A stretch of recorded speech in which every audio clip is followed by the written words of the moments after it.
Man, Shinto is thirsty. Look at that dude. Hello everyone, this is an analysis of the set Flame of Laevateinn for the Haven class.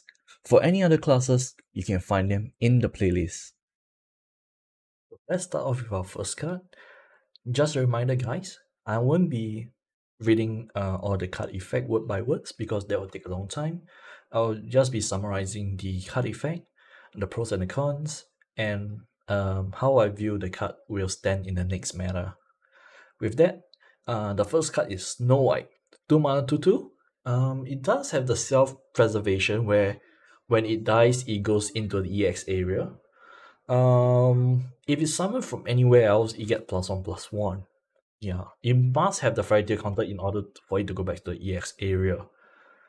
She does have ward, meaning that she can be played with Diamond Master. However, my main concern of this card is that she does have very bad stats. Yeah, 2 mana 2/2 doesn't really do anything when you play her. If you're playing her anywhere else, I don't think you can cast her for two mana. Yeah, on turn 2. So it's just come down to 2 mana 2/2. And 2 mana 2/2 can't really trade with a lot of stuff, and even when it comes back at 3/3 at a later point of the game, it's still a pretty weak stack, in my opinion.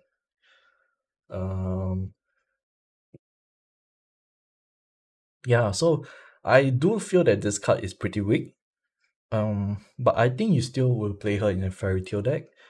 You might play her in Diamond Master deck as well, just because she can be a +1 to your hand when she dies. So you still can build back the board again if you're playing like Elena Prayer style. But other than that, I highly doubt this card has any usage. I'll put her more on the weaker side of thing, I guess. Not very impressive, not good at all. But yeah, not horrible. Next, Diamond Master. Okay, so when you play her, she can choose to either gain Storm or Ward.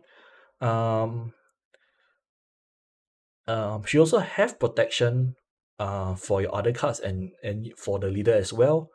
If opponent plays an effect that's able to target her, they first have to target her with the effect. Yeah, so meaning that she can block quite a lot of stuff like execution or this away from other cards, so that those cards stays protected. That's why I think her high defense is pretty good with that effect, where she's able to survive through a few of those effects first before you know she get completely destroyed. But her attack stack is very abysmal, yeah. So as a storm follower, her attack stats is pretty bad.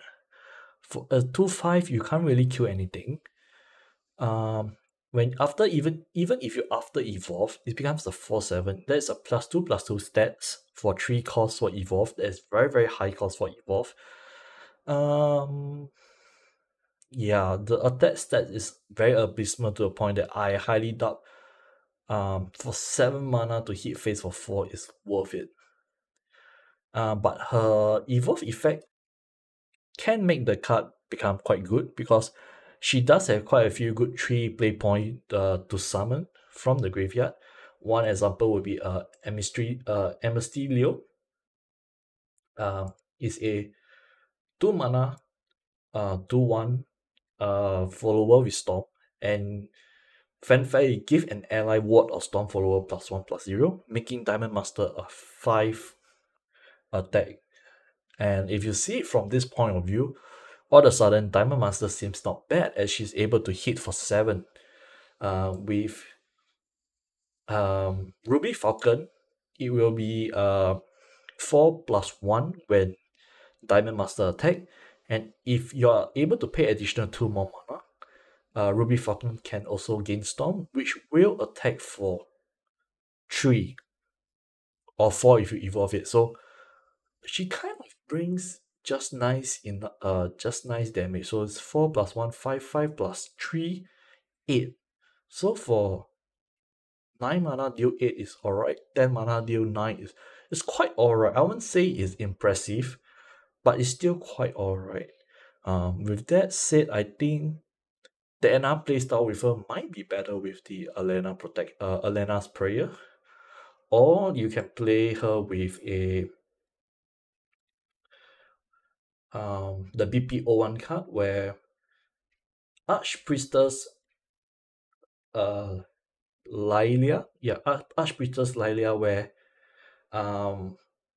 your followers deals damage based on their defense instead of their attack. But that do require some setup. But I can see that happening, I guess. Yeah, so maybe that's the way to go. So this card currently is a big question mark for me because it's not impressive at all. And the playstyle for it is so, how do I say this? It's not so straightforward for the playstyle, and maybe that's where she will, shine at. That not being a sticker for a playstyle, but she can fit in many decks. Maybe that's where she shine in. The versatility of the card. Yeah. So I can't rank can't really gauge this card for now. Okay, next. Odete White Swan. I guess I pronounced it wrongly, but yeah, White Swan. So this card is a win more card, and it's only good in certain decks, such as Archpriestess Laila or Alena's Prayer. And if you're behind, this card doesn't do anything to the board. It's just a win more card. I will put this card more of the bad card, more towards is the bad card. Yeah, I don't think this card will see much play. Because for 5 mana it is very expensive, and you could be playing other stuff as well. For that effect, you could be even playing Jin the Up, which can clear your opponent board for 6 mana, just 1 mana extra. Okay, next, Winging Chippy Gemstone. 1 mana. Okay, I guess this card is still alright. It's a searcher, and it kind of play quite well in the mana curve to hit Diamond Master. So 1 mana, pay 2 to evolve. That's on turn 3, and turn 4 you can summon Diamond Master. It is a searcher, though the searcher, the criteria for the search can be quite restrictive, but it's still not bad of a card because it still can get quite a few good cards. So not a bad card. Not a bad card, but not very impressive as well. I will put it more towards a good side because a lot of the Storm followers for Haven are 2 attack. So that's one thing to take note of. Next, Alice Adventure, 2 mana amulet. So it's a very good searcher. It's a generic searcher that searches your deck, not top 4 of your deck, not top 3 of your deck, but your deck. And you can search any fairy tale card. And this card I think is very, very strong because it can search for whatever missing piece you are missing for the next turn. So let's say you play this on turn 2.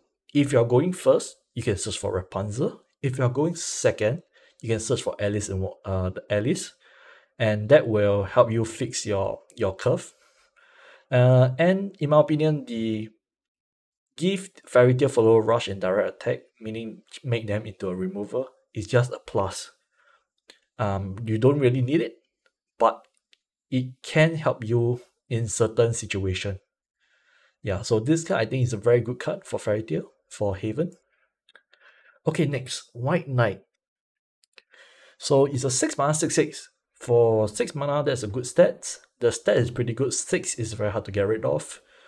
The thing is, this is the comeback card. So if you have 5 or less defense, you can play this for 1 mana. And if you can stack this, it's pretty good. Playing 2 of this for 2 mana is a very big tempo swing. And it does have rush and ward, meaning that he's able to trade and still protect you. despite, you still only because you already have 5 life, he still can, protect you from damage. So for opponents storming you, yeah, because 5 is quite easy to die to storm.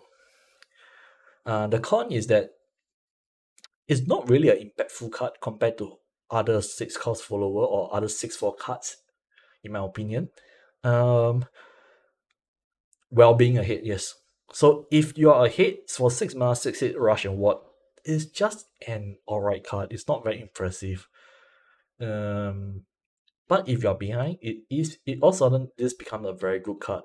But no decks are built to play from behind. So yeah, so this where this card doesn't shine at, because no deck will be playing it from behind. So this card not very impressive, but quite good, I guess. Quite good. Wouldn't say is very good. It's just quite good.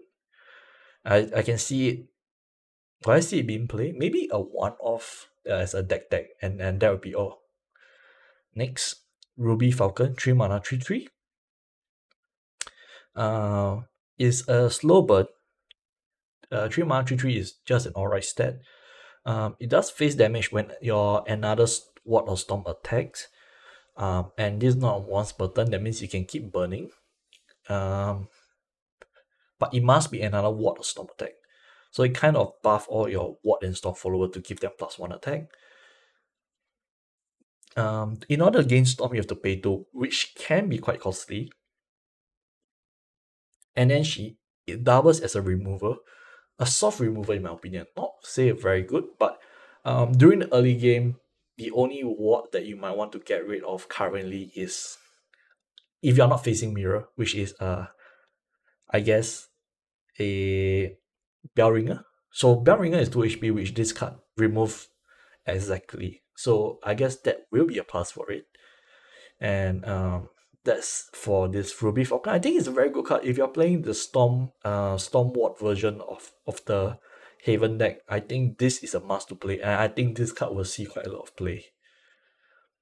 Okay, next, 4 mana Amulet. March has Tea Time. That's a very bad tongue twister. So you are able to see from top 5 and summon a Fairy Tale card that costs 5 play point or less.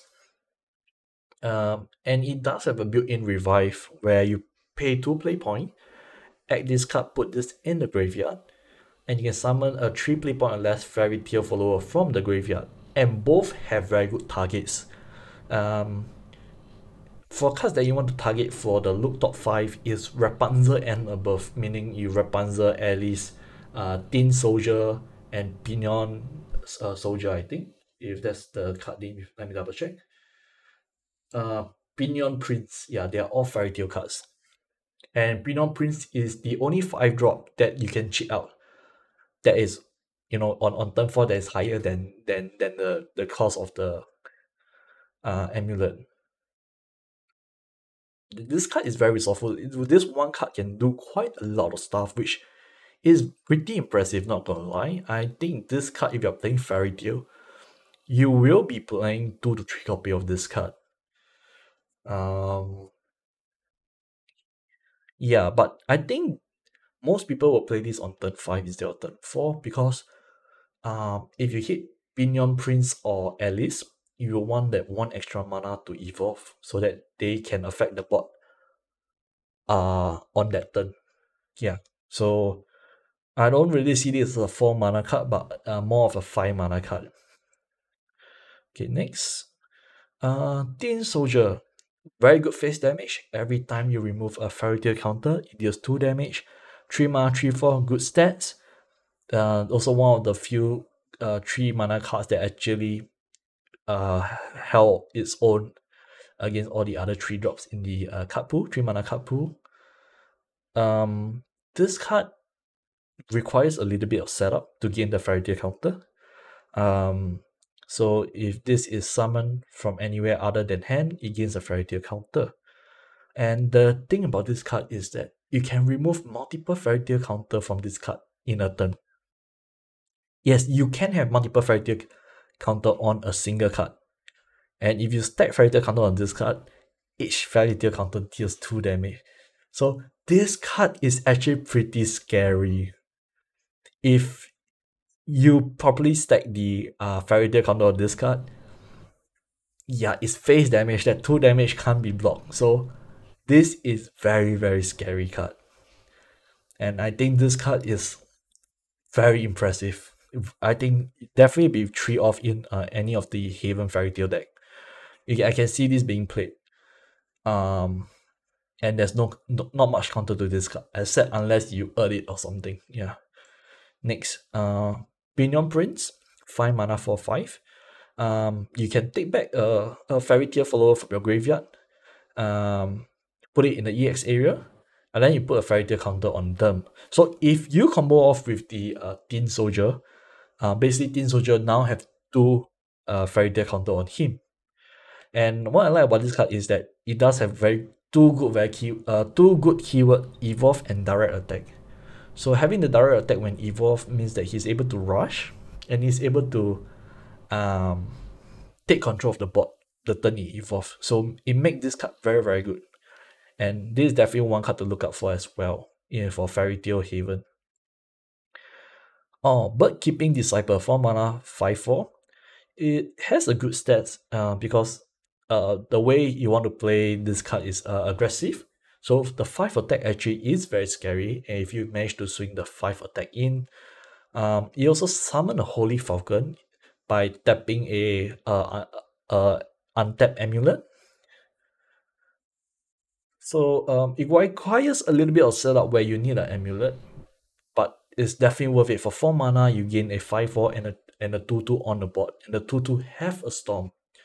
So this card is very good as well, and I can see it being played in the Storm Haven.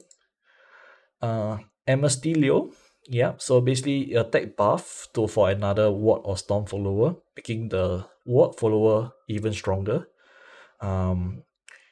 Also have Storm, basically you'll be played in the Storm Haven build. The only problem is that 1 HP can be easily removed.